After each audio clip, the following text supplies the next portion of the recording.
you. Thank you for that, the kind introduction. So, I'll just wait for my slides here. So, what we've done today, or where we're going with this, is just looking at what this will cost and looking at the trade-offs involved. So it's my co-author David Zhang, who is watching from London, Ontario. So hi, David. And we basically looked at what is possible on a basic income, depending on how much you're willing to spend, and what are the sort of decisions at a very high level that you need to make.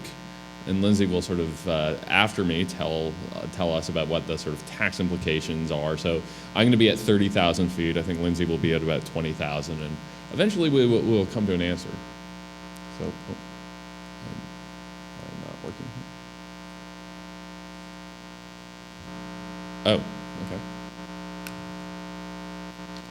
I'm going to get you to do this.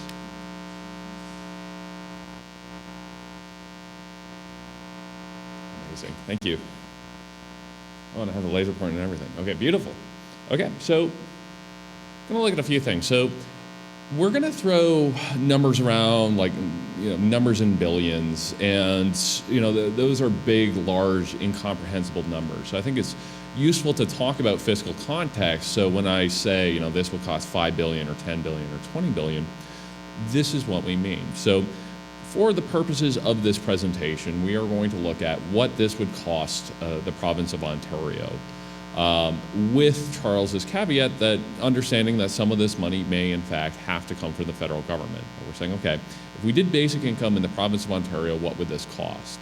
So to put those numbers into context, we'll look at Ontario's fiscal situation. We'll look at existing cash transfer programs. So we'll say, okay, what are these sort of trade-offs that are involved? How do different existing programs deal with it? Because in fact, there are a lot of basic income type programs that already exist. So we'll look at the trade-offs involved. We'll look at how existing programs deal with those trade-offs. I'll summarize it. I'll walk you through the little calculator I made and show you what this will cost at every sort of given monetary level, and then some final thoughts. So to put the numbers into context, so here's what the Ontario revenue looks like. It's about $100 billion. We get about $30 billion from sales tax or personal income tax, about $22 billion from sales tax, $22 billion from the government, $10 billion from corporate tax, and then some other issues over here. So when we talk about, say, okay, we have this program, it's going to cost $10 billion, just think that, okay, well, that would mean that we would have to, if we're going to pay with this with taxes, that we'd have to either double corporate income taxes or raise sales taxes by 50% or those sorts of things, or some combination of that. So that should give you an idea of, when we say, 10 billion, that's all the money we bring in corporate tax. If we say 20 billion, that's all the money we bring in sales tax, or all the money we get from the federal government. If we say 30 billion, that's Ontario's entire personal tax revenue. Then if we look at the cost side of the expenditure, I mean, the province largely does two things. First of all, we spend on healthcare. So the size of our healthcare budget is about $50 billion. Education is about $25 billion. And social and community services is about $11 billion. So, again, this gives us an idea of magnitudes and gives us an idea of, if we thought, for instance, that basic income might reduce our healthcare costs from one reason or another, then we could sort of go, okay, well, if we thought our healthcare costs would go down by 0.2%, we could sort of work it out from there.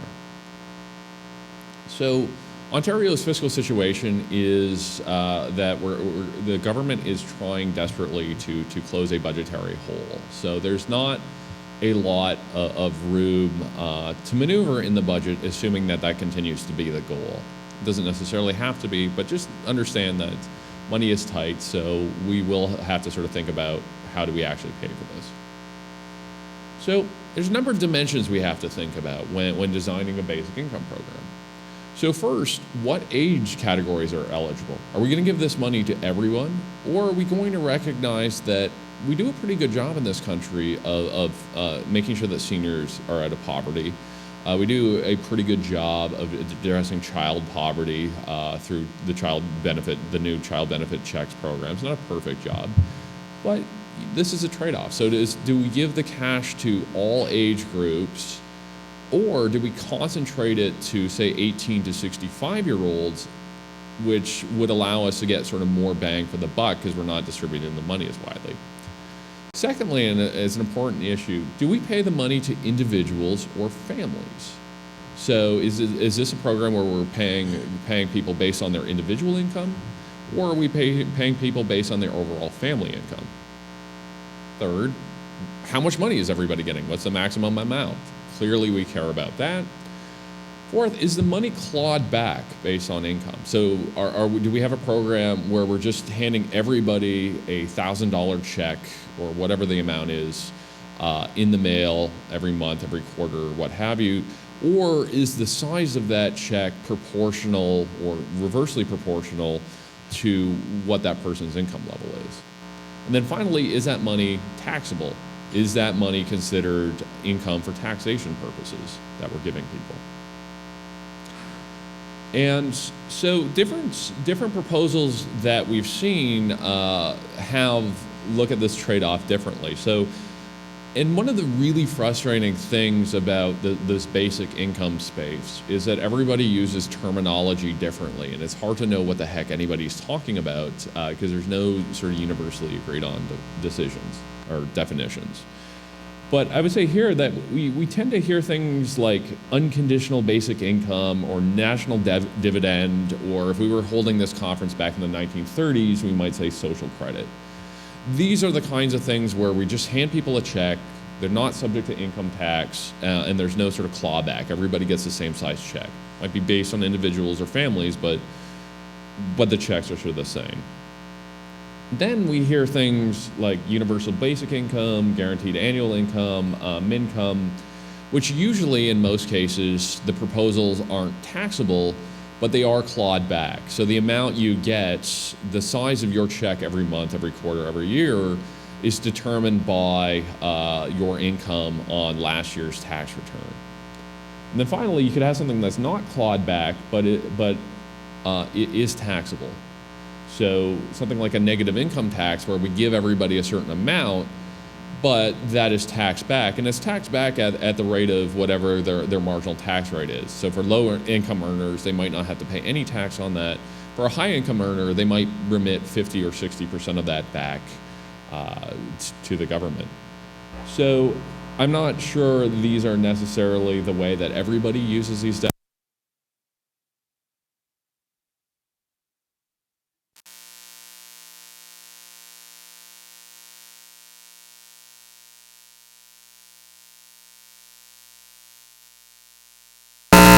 that there's a right decision or a wrong decision. And in fact, just the opposite. It entirely depends on what you're trying to accomplish. But what I am trying to suggest is that these trade-offs have consequences, and you really need to think through how you want to design these things. So first is this issue of individual income versus family income. If you base it on individual income, if you give everybody a check, again, for a certain amount, and that check could be clawed back or not clawed back or taxed or non-taxed. That has some nice features. So first of all, it's easy to administer because our entire income system in this country is based on individual income, and it's easy to administer because you don't have to worry. Okay, well, what happens if people get married, divorced, whatsoever? That doesn't actually change anything. And one kind of nice thing is if you can structure this that not only the checks are made out to individuals, but you design it so that it goes into their accounts, it makes it a little bit easier if you get a situation where somebody has to sort of leave an unstable or unsafe family situation. And I think that is actually one of the big benefits to basic income. One of the things that attracts me to the idea is it gives people more sort of autonomy, that they can have the financial resources to get out of potentially dangerous situations. One of the cons, though, is that it's not as well targeted, right? Because if you're basing it on individual income, you have these situations where you have, the spouse. So, let's say I'm married to like Ally McBeal or a corporate attorney, making $300,000-$400,000 a year, and I'm staying at home. I still get a check the same way I would if, I was not married to a rich spouse. So you get into these sort of discussions that you hear a lot of times around income splitting, that it doesn't take into account that family situation, and you may be paying money to individuals who really don't need it because, again, they have a high income spouse. So on the flip side, if you base it on family income, it's better targeted. But the downside to it is it can be more complex. There's administration issues as families change. So basically, okay, you get divorced, you get separated, what have you, then you have to sort of report that to the government, so because that's going to change the size of these checks and who gets these checks. And another thing you worry about is possible marriage penalties. That now, if you have two income earners that are each getting a check, depending on how you design the system, there could be a marriage penalty or a marriage benefit, depending on how much you give to that couple. And I don't think it's the job of a basic income policy to discourage people from getting married. Maybe it is, but I wouldn't. That's not something we often hear. So it makes the design a little bit more complicated. So now this issue of tax versus clawback. Do we get this money back through a tax system, or do we get it through a clawback system? If we tax people, it's just simpler. It's just simpler because we give everybody, or every individual or every family, the same size check, and then we just pull some of that back at tax time. It's a very simple system. The problem with it is, first of all, is not as well targeted, right? So, if you play for the Toronto Maple Leafs and you're making $7 million a year, you're still getting one of these checks. You're probably paying a marginal tax rate of 60% on it, fine, but you're still getting to keep 40%. And that's probably not the greatest use of the taxpayer income. And as well, there's potentially nasty surprises at tax time. And we saw this with the old child benefit checks under the last government, that we had individuals who would be getting their $100 a month and could be multiple times of that. They had multiple kids, and then all of a sudden discovered at tax time, oh man, that was taxable income, and now I've got to remit 30% of that to the government, and I didn't save a chunk. There were families that ran into that issue. So if you do a clawback model instead, you can avoid that, and you can make it better targeted. So the clawback, you can set a certain clawback so that after a while, at a maximum level of income, whether it be at $30,000, $40,000, $100,000, whatever, their check goes down to zero. So that's how the new child benefit checks work, is that if you're a family and you earn over a certain amount, you just don't get a check. So you can better target checks that way. And as well, because if you claw it back and don't tax it, it's no longer taxable income, so there's no sort of nasty surprises at tax time. The downside is it's more complex to administer because you have to sort of keep track of these things. But as well, we have to realize that if we're judging, if the size of your check is dependent on your income, that means the government has to know your income. And usually how the government knows your income is based on last year's tax return, which is fine if you earn basically the same amount this year as you did last year. But what if you're in a situation where you have a really good job, you're making good money, and then all of a sudden you're thrown out of work or what have you? This doesn't adjust automatically. Now, you can design these programs so in such a case, that person could then apply to the government and say, okay, well, I've had this big income change, I need a larger check now.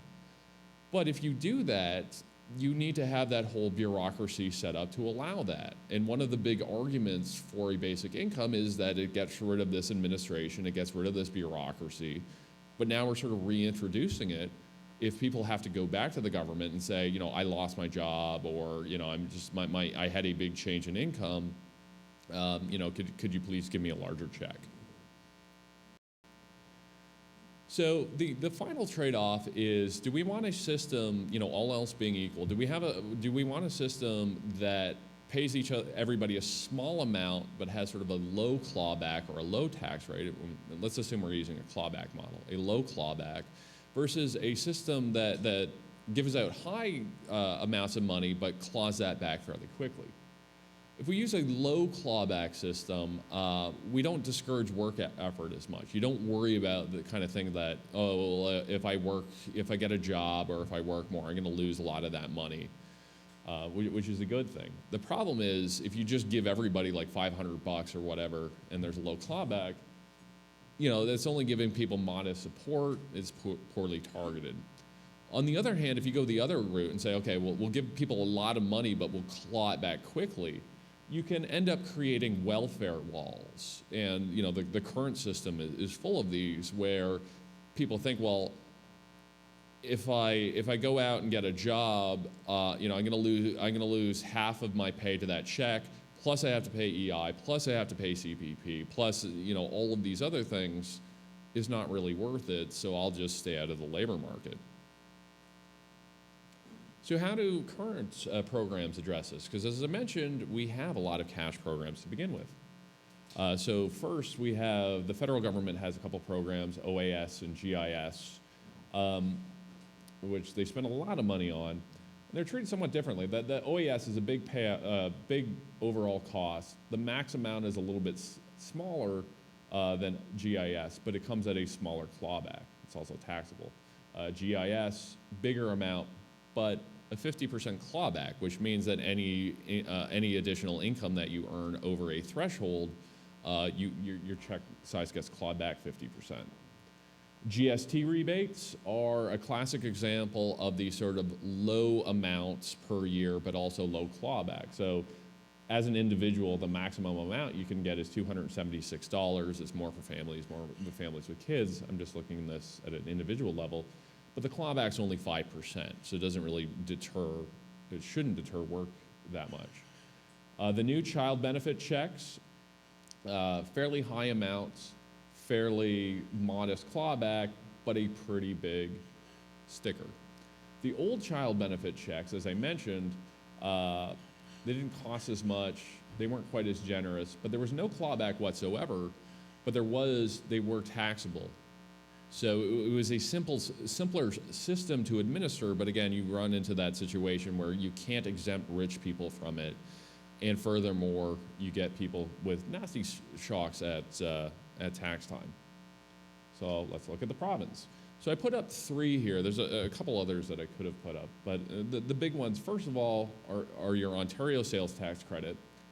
So that's at a cost of $1.7 billion a year. The maximum amount for an individual is $291. Clawback is 4% over a point. So it also should give you some idea of what a basic income could cost. Because one of the ways we could do a basic income is we could just double the size of these checks, which would cost us about $1.7 billion a year, but our basic income would only be about $600 a year, and I don't think people really, when we think of a basic income, I don't think we tend to think about $600 a year. I also put up Ontario Works and ODSP, our disability systems. Now, these are not traditional basic incomes because you have to go apply for them. There's all kinds of criteria, social workers, so these aren't automatic. But I just want to give you guys an idea of how they're structured. So first of all, cost about $2.6 billion, $4.4 billion. The maximum amounts, $8,000 and $13,000 and change, but there's a 50% clawback, and that clawback actually starts at $0, so it happens instantly. So I know this isn't the easiest thing to read. This is basically our 2 big programs of social assistance, Ontario Works and ODSP.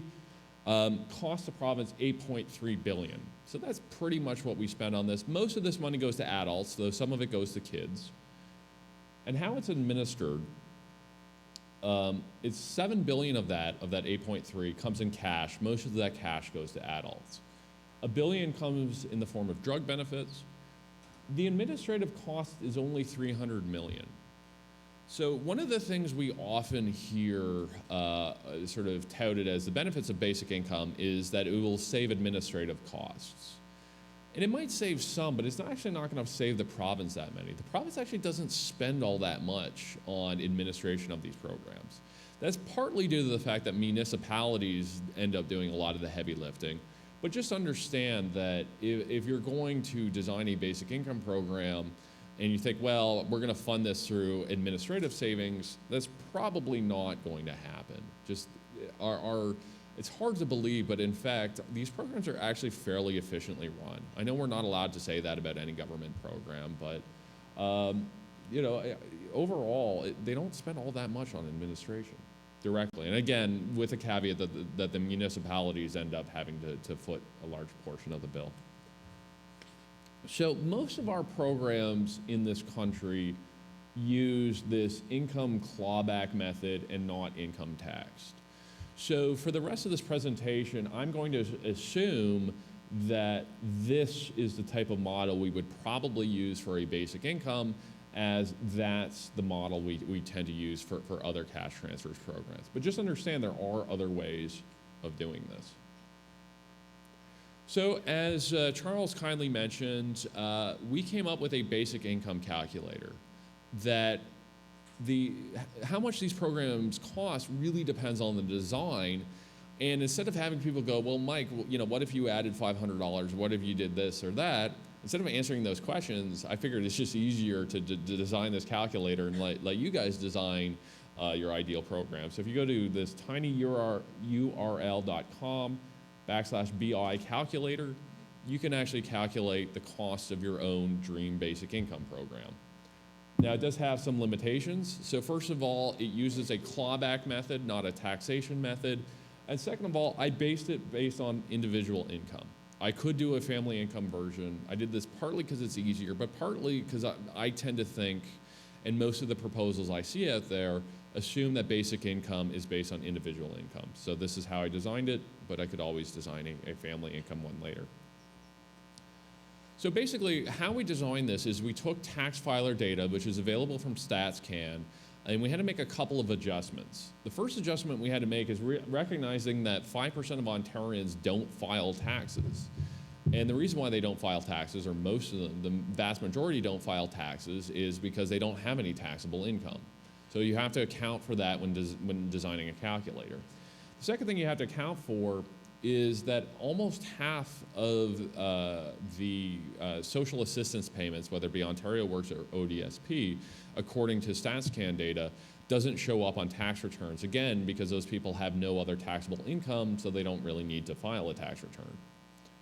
So once we accounted for all that in building our calculator, we can get some estimates. I just want you to understand that these should be used as back of the envelope type calculations only. There's some false precision here. We will tell you the cost within $1. Understand that is absolutely false precision.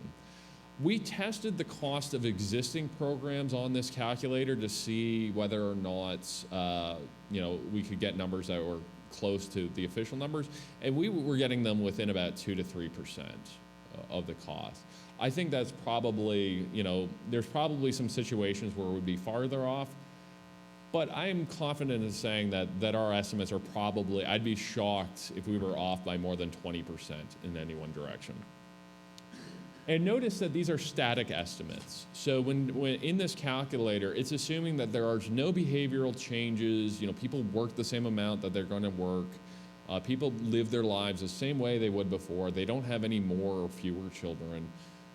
But this is for getting a sort of static estimate. But the idea is, I think, part of the goal of the pilot would be to see, in fact, how people's behavior changes with a basic income. And it's one of the reasons why I'm a bit of a basic income skeptic. I love the idea of a pilot project because I think we'll learn a lot. And, although I'm a little bit skeptical about these programs, I have to consider the possibility that I might be wrong. It's happened once or twice. So I'm going to illustrate 7 different plans I designed. So the first plan, I'm going to say there's no clawback. I just hand everybody out a check, no taxes, no clawback. Then I have 2 policies where everybody gets the same amount, individuals get the same amount until they earn $30,000, and then once they earn more than $30,000, I start to reduce the size of their checks by the rate of 25% and 50%. 2 more policies, I do the same thing, except I start the clawback at $15,000. So I started earlier. And then the final 2 were kind of like Ontario Works and ODSP, where I start the clawback immediately. So as soon as you earn $1 of income, the size of your check diminishes. So the first thing I asked is, okay, what if the province spent overall, not for the pilot, but for the overall system, what if they spent $1 billion? What if we spent $1 billion? That could come from us, it could come from the federal government, but we're spending $1 billion in Ontario. What would that get us? Well, if we just gave a check to everybody between the ages of 18 to 65, that's the other thing I did here. Say, okay, we're just going to give this to adults because we have child benefits at the federal level, we have ODSP, or we have OAS, GIS. We're just going to give this to 18 to 65-year-olds. What can we get for $1 billion? Well, if we just wrote everybody a check equally, everybody gets $117 a year. If, on the other hand, and we go down, we can sort of increase the amount of this till we can have a program for $1 billion a year where we hand out $934 a year to people, but we claw it back at 50% starting at $0. So what this means is once you earn more than $2,000 on the labor market, you don't get a check at all. We could do that. It would cost $934 a year. But one of the goals I think people have on a basic income is they want to replace ODSP and OW. They don't like the fact that these programs are somewhat dehumanizing. You have to sort of check in with. You have to you jump through a lot of hoops, and those hoops are somewhat dehumanizing. So one of the goals that people say about this is, well, we want this to replace ODSP or OW. So I say, okay, fine, let's assume we're going to do that. So the idea here is for every dollar I give to the population as a whole in the size of their check, I'm going to take $1 away from OW and ODSP recipients. So OW and ODSP recipients are now no longer financially better off, but they're actually somewhat, in a broader scale, better off because this basic income money doesn't come with all these strings attached. Well, if we do that, actually these programs get a lot cheaper. That this $117 a year program now actually only costs $923 million. It doesn't cost $1 billion. And the really generous program, in fact, only costs about $400 million because we can take that $600 million out of OW and ODSP.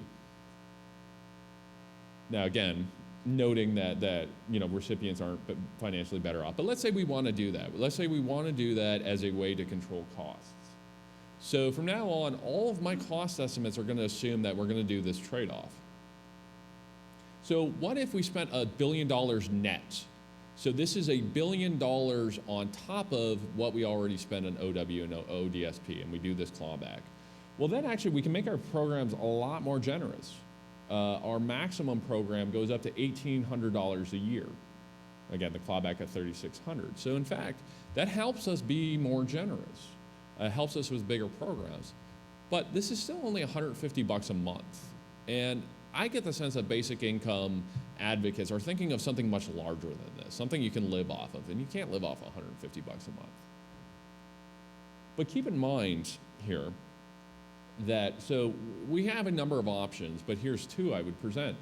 That we have a $1 billion basic income program, and we can give everybody a check between $127 to $1,814. But again, there's no additional money going to OW or ODSP. Imagine if we spent that $1 billion instead to strengthen OW and ODSP. That would actually be a 14% increase. We could take everybody in this province on welfare and on disability. If we spent that $1 billion instead strengthening those programs, we could increase everybody's check by 14%. I think that would actually go a long way with addressing poverty. So we have to realize that there's trade-offs here. But you say, well, $1 billion isn't all that much. So let's go to $2 billion. Well, again, these amounts start to get even larger. Our more generous program goes up to about $2,800 a year. But again, we have this option. It's like, okay, we can have a $2 billion program where we have these checks between $250 and $2,800 a year. No new money is going to OW or ODSP recipients. Or we could spend that $2 billion and make every existing welfare and disability person get a 30% or 29% larger check every month, which I would argue would be incredibly transformative to the people on those programs right now.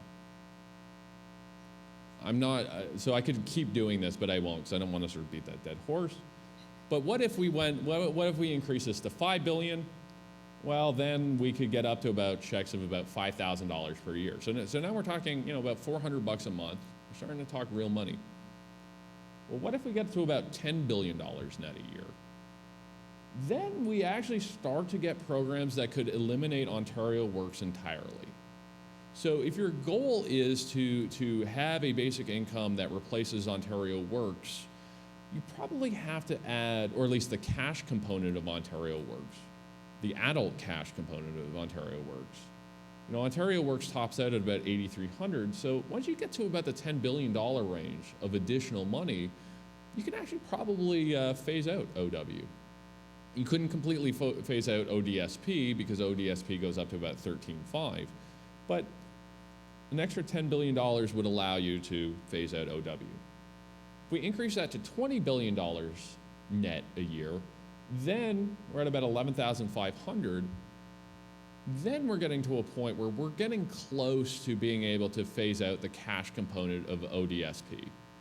Now, we're not phasing out the drug components and the other components, but if we just wanted to strictly get rid of the cash components of disability and replace that with the basic income, in this province, we're probably looking at the field of around $20 billion a year, or a little bit more so.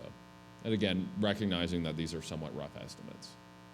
And again, if we wanted to have things that had lower clawback stored points, we could do so, but your checks get a lot smaller.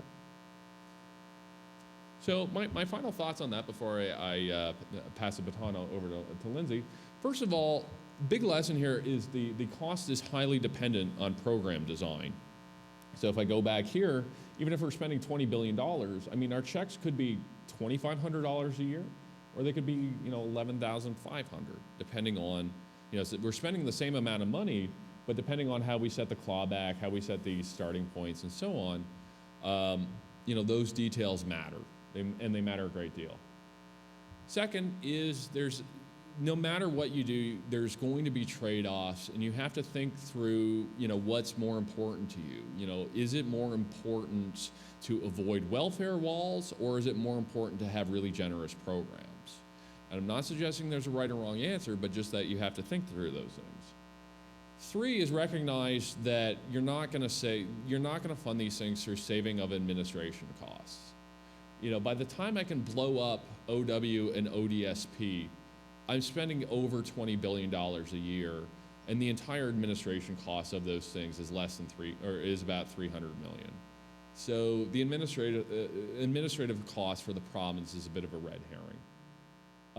4 is that the backward-looking nature of how we define income creates some problems as well, because these things aren't as automatic as we think they are. If people have to go to the government, if they have big swings in their income, to get checks. 5, it is possible that cost reductions could come from behavioral changes. And we hear that a lot, that maybe this will help people get into the workforce, or maybe greater food security would lower healthcare costs. And I think those things are actually probably true. We just got to keep in mind magnitudes. We have to be sort of realistic about how many dollars those are going to save. And we also have to recognize that those savings actually come later on. They don't come on day one. We pay for this policy on day one, but we don't get those savings on day one. But I think that's where a pilot project could be useful, is that the Ontario government could look at things like health outcomes through a basic income. 6 is that a basic income that could replace Ontario Works is going to cost you over $10 billion. Big that replaces ODSP is going to cost $20 billion. But the thing I want you to understand is people say, well, if we have a basic income that's going to reduce poverty, that's probably true, but not for the reasons you think it is. It's not the basic income that's reducing poverty.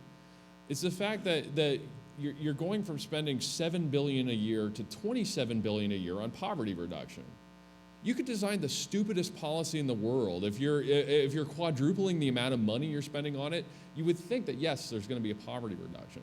So keep that in mind. We need to really separate out, okay, is the poverty reduction coming from something special about basic income, Or is it the fact that we're actually putting some resources in a program that's been starved of funds for 2 decades? And I will be there's a live stream right here. I'm happy to say that. We do not spend enough money in this province on social assistance. And then finally, given the fiscal state of the province, we don't have 10, 20, 30 billion a year to spend on this. So we have to think about where this would come from. I mean, either we could just have a modest $1 or $2 or $3 billion program, or we have to have some serious talks about tax increases, and then we have to decide, okay, which taxes we're going to increase and what are the economic and social effects of that. Or we have to get the federal government on board, but even then we have to recognize that at the end of the day there's only one taxpayer. So if we kick this to the federal government, they still need to think through, okay, where are they going to get that money? And with that, pass along to Dr. Teds.